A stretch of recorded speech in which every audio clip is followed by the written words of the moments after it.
Hello guys! So this is the 10th part of our basic web development series. So in this part, we focus on learning about the CSS text. So dito, sa part na to, pag-aaralan natin kung paano ba natin lalagyan ng mga kulay yung mga text, paano natin isaset yung mga alignment, and so on. Okay? Okay, next tayo. So let's start with the first part of this CSS text. So we have here yung text color.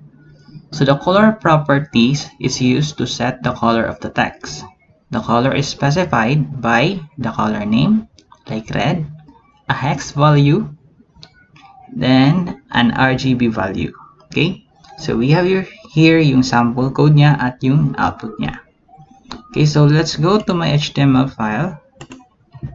And I have here yung sample content. And I try to reference yung CSS ko using the external CSS. Okay. Then let's try to manipulate the color of the H1.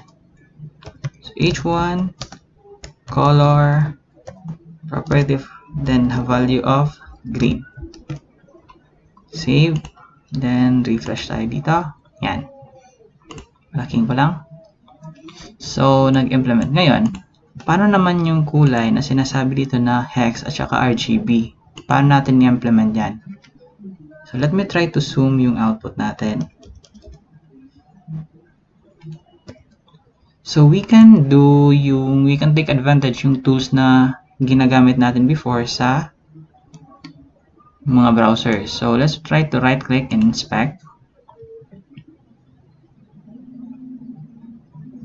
And click this one and click the element that you want to update. Then dito yung mayroong color picker.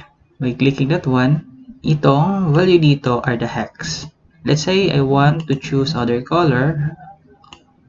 Let's say ganon. And I want to copy this one and paste it here. Yan. And refresh. Yan. So yun ang sinasabing hex value. Now, ano naman yung RGB? So if you try to click this arrow up, yan, RGBA to, then HSL to, then hex naman to. So yung RGB ito. So pwede natin, let's look other colors again. Sabihin natin ganyan. And we want to implement this color using the RGB. So first is we need to write RGB. Yan. Then the value, the three value, 10, 103, and 234. So 10, 103, and 234. Tama ba? Tama ba? Okay. Yan. Okay na siya. So what about that? Meron siya kasing A. Let's try that one. Actually, RGBA. And if we try to put 1, ganun pa rin. Pero what if lagay natin is mas maliit sa 1? Yan. Para siyang nagiging, yung kulay niya is mas naglalast yung naging solid blue. Actually, yung nangyari dyan is para siyang nagiging transparent. If you have a background image, so parang nagiging see-through yung background image. So this is also applicable with the other element, as long as they use the RGBA. Okay? So, yun, if you want to manipulate the transparency of the background color without affecting yung text o di kaya yung ibang element, you can use the RGBA. Okay, guys? Okay, next tayo. So, we have here yung text alignment. The text align property is used to set the horizontal alignment of a text. A text can be left or right aligned, centered, or justified. So, ito yung sample code natin. At ito naman yung sample output. So, let's try that one in our CSS. So, still using this H1 tag. So, text align, center. Refresh. Yan. Let me just remove this one. And let's put this Ito 1 para maging solid yung color niya. Okay, yan. So, paano naman kung right? Refresh. Yan. Yung left, basically, that's the default text alignment. Yan. So, paano naman yung justify? Kasi meron justify. So, hindi natin makikita yung pagkakaiba kasi nga, maliit lang yung text niya. So, let's try to manipulate on the paragraph and let's try to add more sentences. Add more sentences para mas maging marami yung content niya. Let's say ganun. And let's try to refresh. Palitin ko na lang. Yan, para mas makita natin yung pagkakaiba.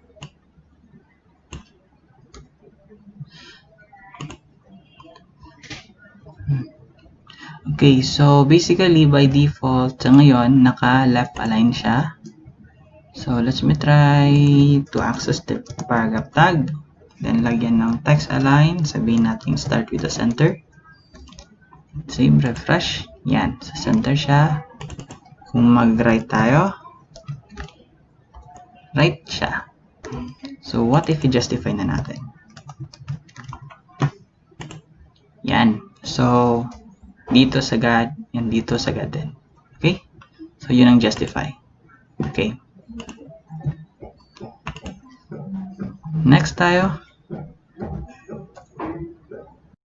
Okay, so text decoration. So the text decoration property is used to set or remove decoration from text.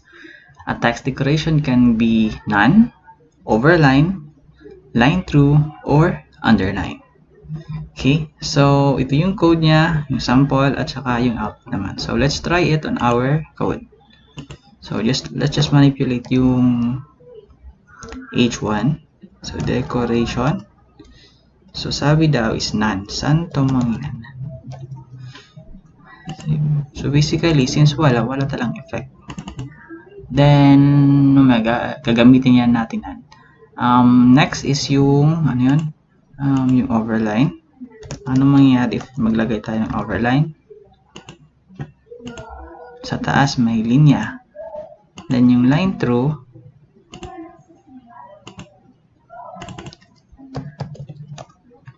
save, refresh, nasa gitna parang strike through. Then yung underline, so of course sa ibaba. Okay, so those are the text decoration. Ngayon, saan naman natin magagamit talaga yung none?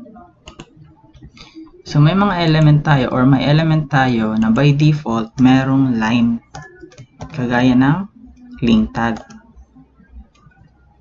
Sabihin ko sample link. Save.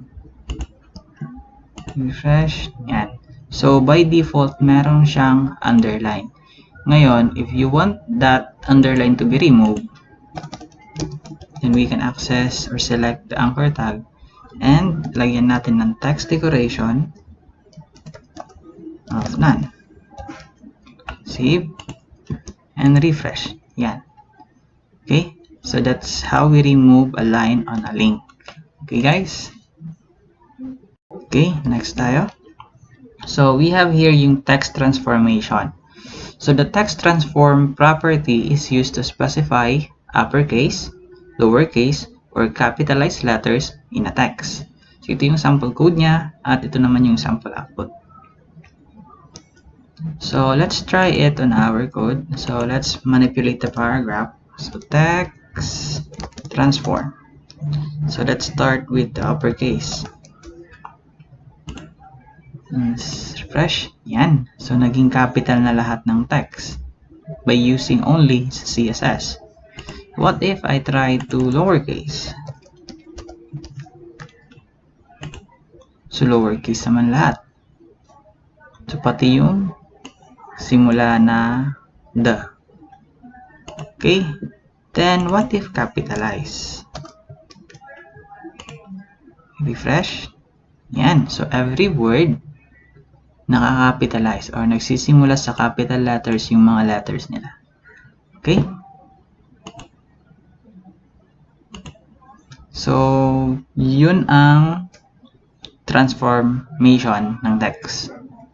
Okay, so if you want to manage yung pagiging capital or small letter, kung pwede naman gawin sa CSS, then gawin natin. Para if ever we want to change it back to normal, then mas madali lang. Kaysa gagawin natin yan ng manual through hard coding talaga. Kaya nito, let's say, gagawin natin tong capital lahat. So, mamano-manuhin natin. Itatype natin isa-isa na naman.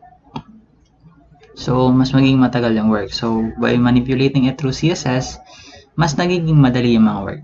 Okay, guys?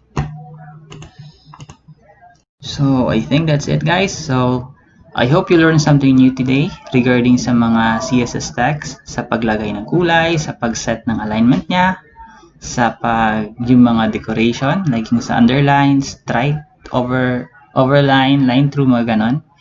Then, yung transform, text transform, na kung saan we can set the text style from lowercase to uppercase or capitalize. Okay? So, I think that's it.